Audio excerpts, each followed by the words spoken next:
जय माई की नमस्कार। एक बार फिर आप सभी का स्वागत है हमारे चैनल सनातनी तीर्थ में। इन दिनों एक मुद्दा बहुत तेज़ी से वायरल हो रहा है या कहें चर्चा का विषय बना है, लेकिन ये मुद्दा समाज के लिए, राष्ट्र के लिए कतई अच्छा नहीं। हमारी जो संस्कृति है, हमारी मान्यताएं हैं, अनूठी हैं, लेकिन वक्त के साथ कुछ बदलाव होता है। ये कोई नई बात नहीं है। फिर भी आज जो हम चर्चा कर रहे हैं, हम चाहते हैं कि अगर हम गलत हों तो आप हमें सुझाव दें, और अगर हम सही हैं तो इस बात को, इस मुहिम को आगे बढ़ाया जाए। आज जो भी राजनीतिक पार्टियां हैं, जिनमें कि ये कहने में मुझे कोई गुरेज या संकोच नहीं है कि अधिसंख्य क्षेत्रीय पार्टियां इस बात पर लेकर कि ये दलित समाज है, ये ब्राह्मण समाज है, ये वैश्य समाज है, ये क्षत्रिय समाज है, ये सब मिलके दलित समाज को परेशान कर रहे हैं। दलित समाज हाशिए पर आ गया है। दलित समाज आज़ादी के 75 साल बाद भी पिछड़ा है। ये एक माहौल बना रहे हैं। जरा हम लोग गंभीरता से सोचते हैं, आत्ममंथन करते हैं, चर्चा करते हैं कि हमारा जो सामाजिक ढांचा है, हजारों साल पहले वो 4 वर्णों में या 4 भागों में बांट दिया गया। एक ब्राह्मण, दूसरा क्षत्रिय, तीसरा जो हमारा समाज रहा वो रहा हमारा वैश्य, और चौथे दलित भाई। सबको अपनी जिम्मेदारियां समाज में दी गई। यानी हमारे पूर्वज कितने होशियार थे। उन्हें पता था कि एक कुटुंब है तो एक कुटुंब में अगर 4 लोग हैं, उन चारों को एक जिम्मेदारी दी जाएगी, तभी ये परिवार सक्षम रहेगा, सम्मान की रक्षा करेगा, अपनी संस्कृति की रक्षा करेगा और तरक्की करेगा। ब्राह्मण, ब्राह्मण या जिनको हम सवर्ण कह देते हैं, जिम्मेदारी मिली पठन पाठन, पढ़िए पढ़ाइए। वैश्य समाज व्यापार, माने अपने परिवार की, अपने कुटुंब की, अपने राष्ट्र की, जो भी आप मानकर हम लोग चलते हैं, उस ढांचे में आपकी भूमिका है कि आप व्यापार करिए, अर्थव्यवस्था संभालिए। दलित समाज, जब एक कुटुंब होगा तो वहाँ ढेर सारा इंफ्रास्ट्रक्चर होगा, आवश्यकताएं होंगी, माने मेंटेनेंस का काम होगा, ये भाई संभालेंगे। क्षत्रिय समाज, क्षत्रियों का काम स्वाभिमान की रक्षा करेंगे। ये कुटुंब है, ये राष्ट्र है, ये परिवार है, इसको कैसे सुरक्षित रखना है, कैसे इसके स्वाभिमान को जिंदा रखना है, ये जिम्मेदारी मिली। लेकिन इधर क्या चल रहा है? मुट्ठी भर लोग इकट्ठे होते हैं, जिनमें एक अपना उनका नेता होता है जो अपना भविष्य संवारने के लिए वो नीला, पीला, हरा, लाल, भगवा, कोई भी अंगोछा हो सकता है। मैं ज़्यादा टिप्पणी नहीं करना चाहूँगा।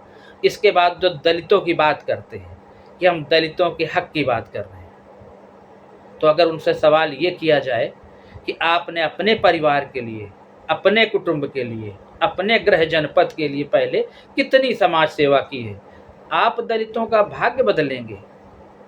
दलितों को किसी से कोई परेशानी नहीं है, ब्राह्मणों को किसी से कोई परेशानी नहीं है, क्षत्रियों को किसी से कोई परेशानी नहीं है। मुट्ठी भर लोग ब्राह्मण हैं, मुट्ठी भर क्षत्रिय हैं, जो आपस में एक दूसरे में हमारे समाज में शांति भंग करने का काम कर रहे हैं, और इससे हम सबको बचना है। क्योंकि सामाजिक रूप से हम भले क्षत्रिय, दलित समाज, ब्राह्मण या सवर्ण समाज या जो भी है वैश्य समाज के हो सकते हैं, लेकिन सबसे पहले हम सब हैं हिंदू। हम सब हिंदू हैं। और जो लोग ये बरगलाते हैं या तनाव फैलाते हैं, माहौल खराब करते हैं कि दलितों के साथ गलत हो रहा है, सवर्ण दलित को पूजता है, ईश्वर का दर्जा देता है। आइए एक लाइन में आपको इसके कई उदाहरण देता हूँ। आज भी हमारे यहाँ परंपरा है कि जब बेटी की शादी होती है, जिस दिन बारात आनी होती है, तो एक सवर्ण की बेटी 12-14 घरों में सुहाग मांगने जाती है। सुहाग माने दाम्पत्य जीवन की पारी शुरू कर रही हूँ। और सुहाग सिंदूर शादी के बाद जो मांग में भरा जाता है, सौभाग्य का प्रतीक होता है। वो मोहल्ले के 10-12 घरों में जाती है और उसकी मांग में सिंदूर लगाया जाता है। लेकिन ये परंपरा तब पूरी होती है जब जिनको दलित समाज में हम जोड़ देते हैं, हमारे धोबी भैया हैं, उनके घर से कोई भाभी, कोई बहन जब उस बेटी के मांग में सिंदूर भरती है, तब ये रीति पूरी होती है, ये रिवाज पूरा होता है।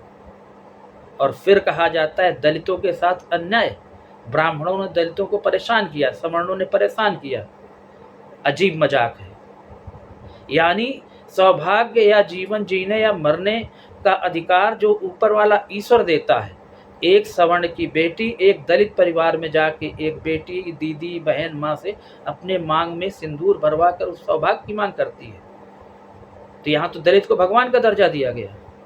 दूसरा उदाहरण, अगर किसी लड़के की शादी होती है, लाख ट्रेंड बदला है, माहौल बदला है, समय बदला है, लेकिन जो पगड़ी पहनी जाती है वो फोटो सेशन के टाइम भले पगड़ी रखी जाए, लेकिन प्रतीकात्मक या प्रतीक रूप में, जिसको मौर बोलते हैं, मुकुट बोलते हैं, मौर बोलते हैं देशज भाषा में, एक मुकुट बोलते हैं, जो लड़के के सर पर रखा जाता है और बेटी को भी एक छोटा पहनाया जाता है, वो माली भैया के घर से बनकर आता है।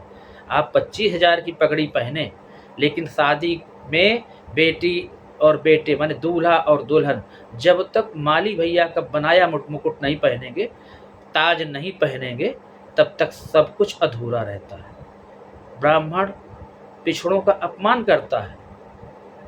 आप सवाल ढूंढिए और उनको समझाइए कि हम सब एक हैं।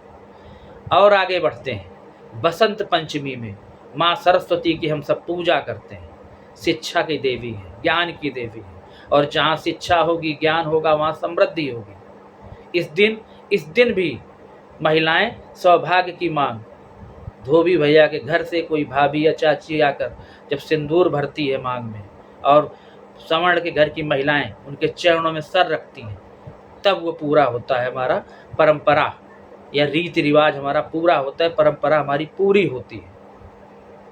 घर में जब किसी की मौत हो जाती है, दाह संस्कार होता है, दलित समाज के लोग जब तक कुछ ना कुछ, उनको भी भूमिका ऐसी मिली है कि हम भले ही अपने भाई, पिता, परिवार, कुटुंब के किसी व्यक्ति की अस्थियां ले जाके हिमालय में डाल आएँ, लेकिन कहते मोक्ष तभी मिलेगा जो हमारे कुछ रिवाज, जो दलित भाई जब तक पूरे संतुष्ट होकर पूरे नहीं कराएंगे, तब तक संभव नहीं होते। और आगे बढ़ते हैं। एक नहीं, सैकड़ों उदाहरण है इस बात के। जब घर में किसी की मृत्यु होती है तो तिलांजलि दी जाती है। 5-6 दिन का एक कार्यक्रम चलता है। अंतिम संस्कार का 13वीं के पहले तक का हिस्सा होता है। उसमें जब घर की महिलाएं पानी देते हैं, दरवाजे में एक गमले में कुश, वही कुश जो पूजन में प्रयोग होता है, उस कुश को गमले में गाड़ दिया जाता है। प्रतीक रूप में उसको जुरैया बोलते हैं। हो सकता है आपके यहाँ कुछ दूसरा कुछ संबोधन हो उसके लिए, वो जुरैया गाड़ने कौन आता है। जब तक हमारे नाई भैया आकर उस जुरैया को नहीं गाड़ते हैं, तब तक हमें तिलांजलि देने का, अपने घर के मृतक को तिलांजलि या जल देने का अधिकार नहीं मिला। यानी यहाँ भी अहम भूमिका हमारे माली भैया की है। कुल मिलाकर ये केवल हमने वानगी बताई है, सिर्फ हमने उदाहरण दिए हैं। हमारे जो चारों ये जो वर्ण बनाए गए हैं, मुट्ठी भर लोग एक दूसरे से वैचारिक मतभेद हो सकते हैं, भड़का सकते हैं, लेकिन हमें एक अच्छे राष्ट्र, भारतीय देश की अखंडता, देश के और अपने समाज की सहिष्णुता के लिए हमें एकजुट होकर रहना है। हम उप होकर पहचान के रूप में वैश्य, सवर्ण और क्षत्रिय भले हो सकते हैं। आपसी विवाद, हमारे वैचारिक विवाद हो सकते हैं, लेकिन हो रहे हैं तो हमें इनसे सबको बचाना है, खुद को बचना है। और हमारी पहचान सिर्फ हिंदू है, क्योंकि हम सब चारों के चारों हम मंदिर जाते हैं। हमारे त्यौहार एक हैं, हमारे संस्कार एक हैं, हम एक दूसरे के पूरक हैं। बिना हमारे आपके कोई काम इस समाज में नहीं बनेगा। इसलिए हमें दुनिया के बहकावे पे, दुनिया के समझाने पे कतई मत आना है, कतई मत आए, कतई नहीं आना है। हमें याद रखना है कि हम एक दूसरे के हिस्सा हैं। हमारी समाज में एक दूसरे के प्रति जवाबदेही है, हिस्सेदारी है, और हम सब ओवरऑल हिंदू हैं। और अगर हिंदू हैं तो फिर हम सनातनी हैं, और हमें सनातन पर गर्व है।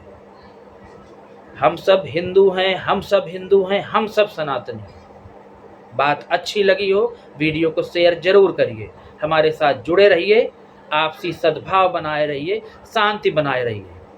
जय माई की तो चिंता काहे की।